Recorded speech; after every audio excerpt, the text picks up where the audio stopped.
네, 저는 오늘 사회를 맡은 석화영이고요. 네, 제가 지금 거주하는 곳은 중국입니다. 중국에서도 이렇게 여러분들 만나게 돼서 너무 반갑고요. 저희 오늘 주제 강의는 가부자 센터의 정훈 사장님께서 해주시겠습니다. 박수로 환영해 주세요.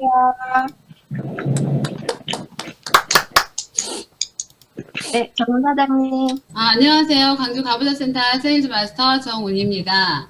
이제 처음에 제가 했던 주제 내용이 꿈꾸는 것이었잖아요. 그래서 그 꿈을 계속 이제 지속적으로 연결을 하면서 제가 이제 경험을 하다 보니 이제 저는 꿈꾸는 다락방이라는 책을 접하면서 꿈에 대한 중요성 그리고 그 회장님이 말씀하신 생생하게 꿈꾸라는 그런 것들을 정말 이렇게 하는 것이 생생하게 꿈꾸는 것이구나라는 걸 느끼면서 이제 모든 분들한테 좀 알려드리고 싶어서 시작을 했던 건데, 이게 이제 꿈꾸는 것이 바로 목표잖아요. 우리가 성공하고 싶은 목표가 바로 꿈인 것이고, 그래서 이 꿈을 좀 더 구체적으로 현실적으로 꾸고 또 정말 성공할 수 있는 데까지 실현하는 데까지 방법들을 저는 이제 또 계속 찾아보고 공부하면서 그런 것들을 또 같이 여러분들께 알려드리고 싶어서 계속 하고 있는데, 그래서 지난 시간에도 목표 설정에 대한 이야기를 했었어요. 그래서 어떤 이야기를 했었냐면, 어떻게 하면 내 안에 이 성공 메커니즘을 작동시킬 것인가.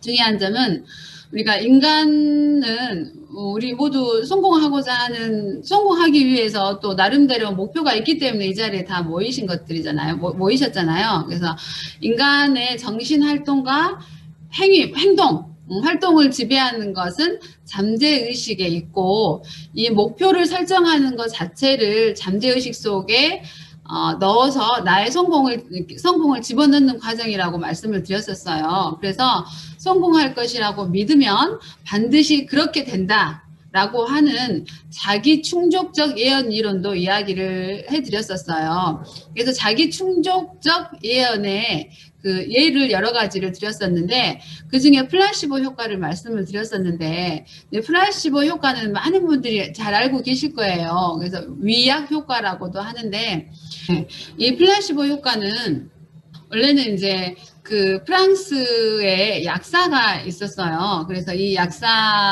약국에 찾아오는 환자들에게 이렇게 말을 하죠. 약만 주는 것이 아니라 이 약은 새로 나온 약인데 굉장한 효과가 있는 약이다. 이 약을 먹으면 분명히 효과가 있을 것이라는 말과 함께 약을 이제 전달을 하게 됐어요.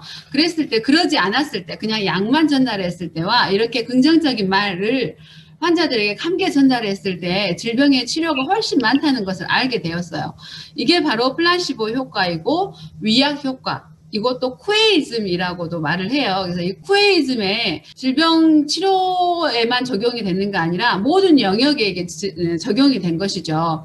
그래서 병이 나을 것이라는 긍정적인 말을 들은 환자들이 나는 병이 나을 것이라는 긍정적 암시를 자기 암시를 하게 되고, 실제로 이 자기 암시, 긍정적인 자기 암시를 통해서 질병이 치료가 되었다는 거예요.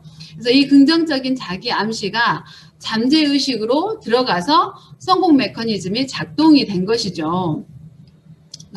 전쟁에는 원칙이 있습니다. 전쟁에서 가장 중요한 것은 목표죠. 목표를 명확하게 한 후에 작전과 전략이 짜지겠죠. 목표가 명확하게 설정된 다음에 사업에서도 비즈니스에서도 전쟁의 이 원칙이 그대로 적용이 돼요. 그래서 목표를 명확하게 정의했느냐, 그리고 목표를 향해 집중했느냐에 따라서 전쟁의 승패가 달라진다고 해요. 예를 들어서 알렉산더 대왕은 5만의 군대를 가지고 있었어요. 그리고 당시 페르시아의 다리우스 대제는 군대가 20만 명이 넘었어요. 그럼 4배가 넘는 군대 병력이 있는 것이겠죠. 그럼에도 불구하고 이 페르시아의 다리우스 대제가 전쟁에서 졌죠. 왜냐하면 이 알렉산더 대왕은 군대 전체와 함께 싸운 것이 아니라 다리우스만을 집중적으로 공격을 했죠. 그래서 다리우스가 결국 도망을 가자 이 페르시아 군대, 알렉산더의 군대보다 4배나 많은 군대가 무너지게 된 것이죠.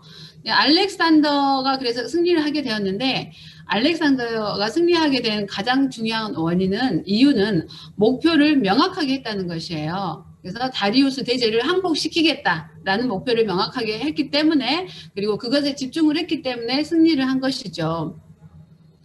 나폴레옹 이야기도 마찬가지예요. 나폴레옹이 유럽을 이제 제패한 경우도 마찬가지인데, 러시아와 오스트리아 연합군의 병력이 훨씬 더 우월했음에도 불구하고 이 러시아의 점령지를 집중적으로 공략을 했죠. 그래서 승리를 했고 결국 러시아는 무너지게 됐고, 바로 이것도 목표를 명확하게 정의했느냐가 이 전쟁의 승패를 좌우한 것이죠.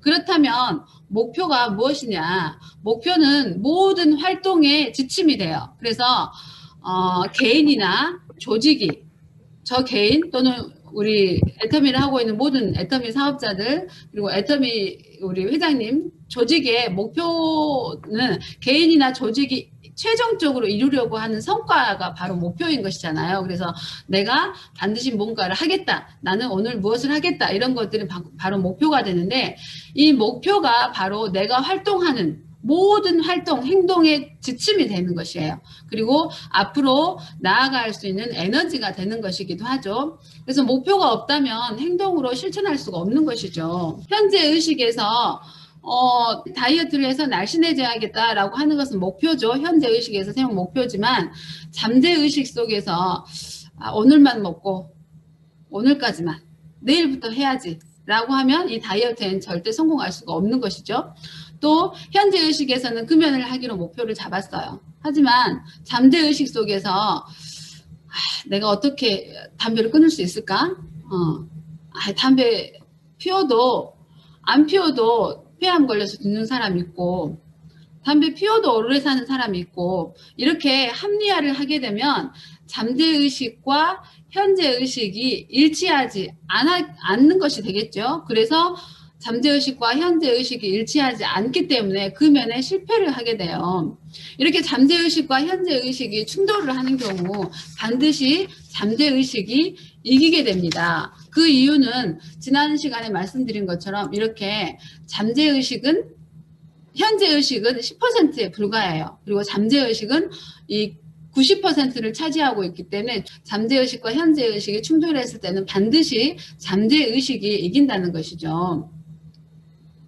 그래서 현재의식에서 나는 월소득 1000만원, 월천댁이 될 거야, 월천댁을 하겠다, 이렇게 목표를 설정하였더라도 이 목표가 잠재의식과 일치되지 않으면 절대 이루어지지 않는다는 거예요. 그래서 현재의식, 목표하고 잠재의식을 일치시키기 위해서는 반드시 필요한 것이 긍정적인 자기 암시, 그리고 이것이 바로 자기 충족적 예언인 거죠. 긍정적인 자기 암시와 자기 충족적 예언이 반드시 필요한 거예요.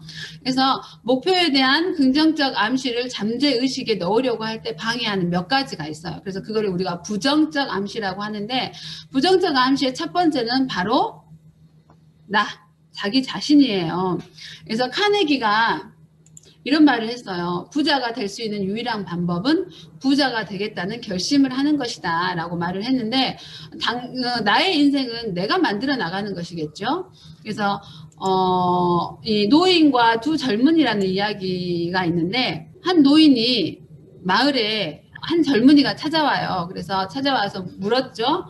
이 마을은 어떤 곳이냐 라고 물었죠. 그래서 이 노인이 이야기를 하죠. 그 젊은이에게 당신이 살았던 그 마을은 어떤 마을이었느냐라고 물어요. 그랬더니 이 젊은이가 그 마을 사람들은, 그 마을은 살기가 너무 힘들다. 사람들도 인색하고 자원도 풍부하지 않고 너무 살기가 힘들어서 나는 새로운 곳을, 내가 살기 좋은 곳을 찾기 위해 이 마을로 왔다라고 말을 하죠.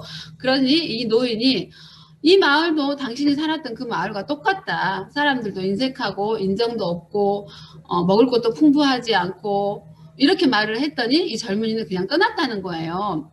그리고 시간이 지난 후 또 다른 젊은이가 찾아왔어요. 그 젊은이가 또 똑같은 이제 질문을 주고받게 돼요. 당신이 살았던 마을은 어떤 마을이었느냐 물었더니 이 젊은이가 그 마을은 사람들도 너무 인정이 많고 살기 좋고 자원도 풍부하고 너무 좋은 곳이다. 하지만 사정이 있어서 그 마을을 떠날 수밖에 없었다.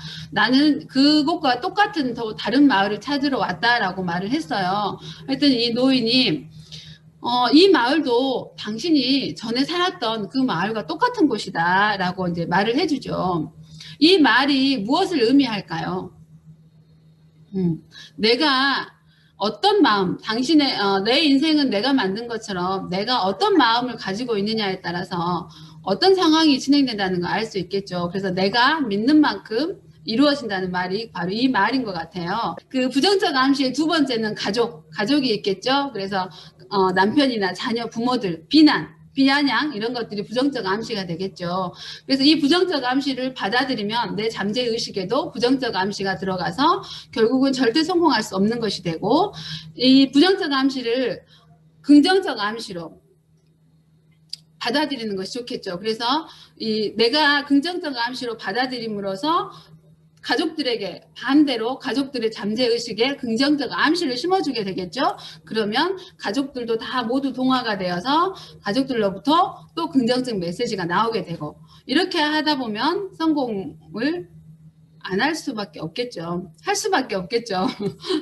그리고 이제 세 번째, 이제 그 부정적 암시에 적은 또 친구가 있겠죠. 마찬가지로 가족과 마찬가지로 친구에게도 꾸준한 나의 모습, 긍정적인 메시지를 전달함으로써 친구에게도 긍정적 암시가 전달이 되겠죠. 또 한 가지는 이제 고객이에요. 고객을 만났을 때도 고객은 현재 의식에서는 거부를 하지만 내가 꾸준히 긍정적인 메시지를 지속적으로 꾸준히 주게 된다면 결국 이 긍정의 메시지가 고객의 잠재의식에 들어가게 되고, 그리고 거기서 또 긍정의 암시가 긍정의 메시지가 나에게 오기 때문에 결국은 성공할 수 있게 된다는 거죠. 그래서 나를 스스로 믿는 사람을, 내가 나를 스스로 믿어야만 다른 사람도 나를 믿게 된다는 것이에요. 그래서 이제 세 번째, 제가 이제 준비한 게 앤드류 카네기의 소망 달성을 위한 6가지 원칙을 준비를 했어요. 그런데 지금 시간이 제가 좀 생각했던 것보다 시간이 빨리 지나간 것 같아서 이 부분은 다음 시간에 또 기회가 된다면 하고, 제가 이제 오늘 이 강의를 준비하면서 가장 인상적이었던 이야기가 아까 그 한 노인과 젊은이의 이야기였는데 정말 그런 것 같아요. 내가 나를 믿어야 다른 사람도 나를 믿어준다는 거. 우리 그 말 하잖아요. 눈에서 레이저 나와야 된다고. 네, 그런 이야기를 많이들 하는데, 그만큼 내 마음가짐과 내가 어떤 자세를 가지고 어떻게 임하느냐에 따라서 내 앞으로 내 행동이 결정이 되고, 내 행동이 결정이 되는 거에 따라서 내가 어느 정도 성공할 것인가 결정이 되는 것 같아요. 그래서 여러분도 확실한 목표 설정이 가장 먼저 되어야겠고, 그 목표를 어떻게 내가 잠재의식 속으로 집어넣느냐, 그 과정들을 하나하나 짚어가면 반드시 또 성공할 수 있으리라고 봅니다. 오늘 이것으로 마치겠습니다. 이상입니다.